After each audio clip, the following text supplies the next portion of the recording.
So one of the other upgrades we're trying to do is we're going to take our brew bucket, our SS brew bucket. We want to be able to do pressurized transfers.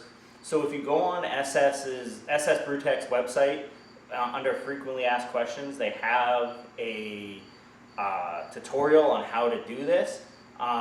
So basically we bought all the components.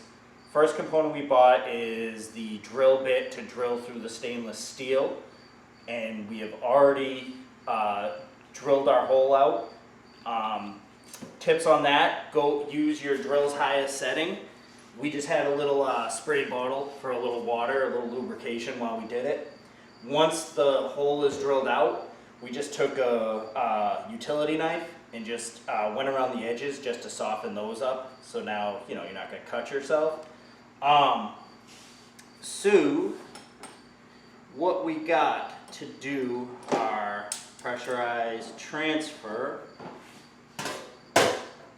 is, here's our new fitting for the hole, and that's going to go right in there, and we'll show you how to do that. Tri-clamp, new washer, blow-off tube, and we got a plug for the old tube where the airlock went, and now this is going to be our new blow-off tube. Once fermentation's done and we want a pressurized transfer, we got our pressurized transfer tube that has this little valve here for pressure.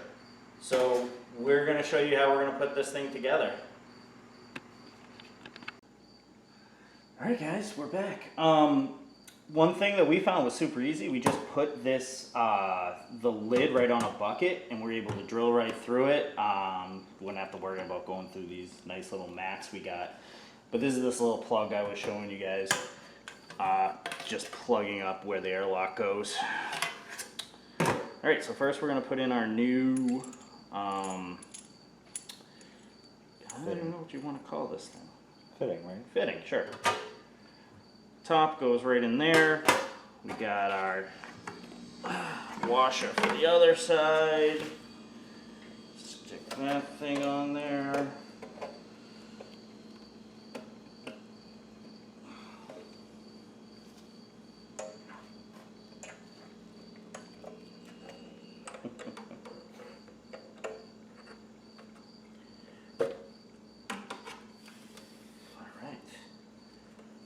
Just gonna hand snug that.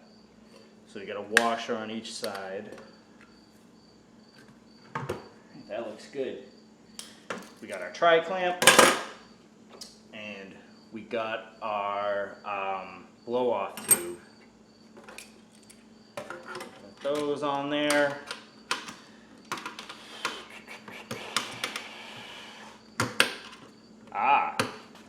So when we there.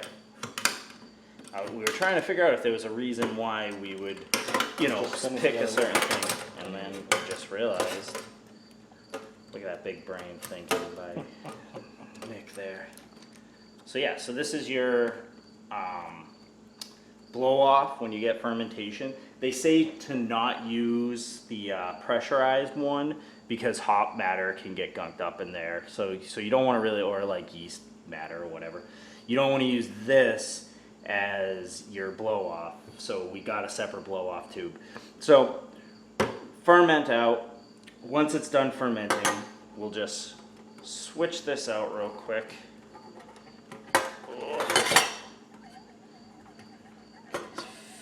Feeble arms. Not used to tri-clamp. This is our first tri-clamp. All right. Once fermentation's done, stick that bad boy on there.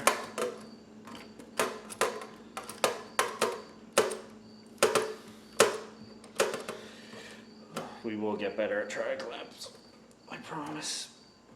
Okay, so yeah, once fermentation's done, you put that on, stick your hose up to your CO2 tank, pressurize no more than I believe 1 or 2 psi. And then you just open the bottom valve on the SS Brewtech while you have a line connected to your beer post in, and beer post in, right, Nick? Nick's our resident CO2 guy, carbonation guy. And then the transfer should happen. So once we're ready to transfer this beer, we'll do a video on that as well. All right, so now we are going to pressurize transfer the IPA that we brewed about a week ago. It's about ready to go. So we're going to pressurize transfer using the SS Brewtech. This is our first time doing this, so this is a trial run for us as well. But basically, the directions say to pressurize the keg 1 to 2 psi, very little. What it's going to do is, not the keg, the fermenter, what it's going to do, it's going to pressurize the fermenter with CO2, which is going to force beer out of the spigot here and up through the beer post. We are currently using pin lock kegs. We will be going to ball lock eventually. But what it's going to do is the beer is going to carry through the siphon, through the filters, and into the keg through the beer post. So let's pressurize the SS Brewtech.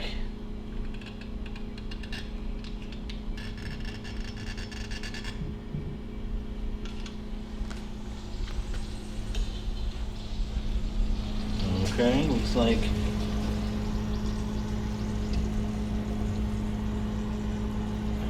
trying to listen for any possible leaks.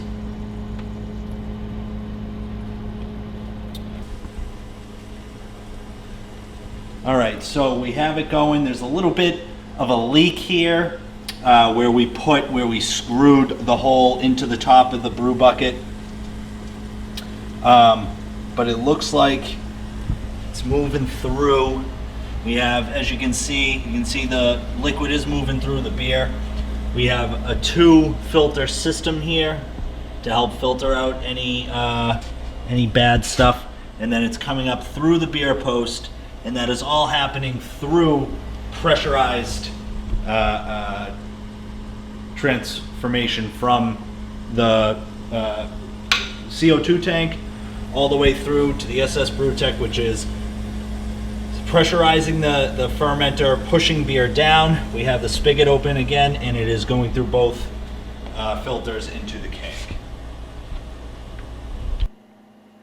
We're in the middle of the pressurized transfer. One thing we found off camera was that the beer line coming through here in the filters, it was clogging for some reason. It was stopping. We didn't know why. But what we remembered is you're pressurizing the fermenter, but you're also pushing CO2 through the beer into the keg. So if for some reason you stop moving, which it's pretty much done now, if you bleed the keg like that, and as you can see, the beer continues moving through the line. You're just going to have to bleed the keg, and that's going to push oxygen and CO2 out of the keg and fill it with fresh homebrew. So we just completed our first successful pressurized transferring from the SS Brewtech. This is the 7-gallon conical fermenter into a keg. And another great thing that we didn't mention about doing a pressurized transfer, if you are somebody that kegs, is that there's no need now to hook this up to CO2 and to bleed the keg, because we've been bleeding it this whole time. We pre-filled it with CO2, bled it fully, and then we allowed the beer to run through it, pressurized beer with CO2 in it that would fill up the keg, thus pushing more CO2 up, forcing us to bleed it. So we've been bleeding the keg the whole time throughout the transfer, and so this beer is ready to go in the kegerator, and we're gonna force carb it at 25 to 30 psi because we're gonna be putting this in a competition.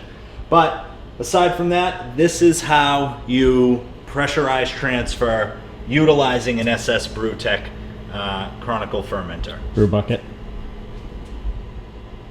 And this is how you pressurize using the SS Brewtech Brew Bucket 7-gallon. If you guys have any questions, don't hesitate to reach out to Brandon and I. Brandon's the brains of this operation, but I was just the Hannah White, if you will. But if you have any questions, don't hesitate to reach out to us and we'll be glad to answer them. Happy brewing. Cheers. Cheers.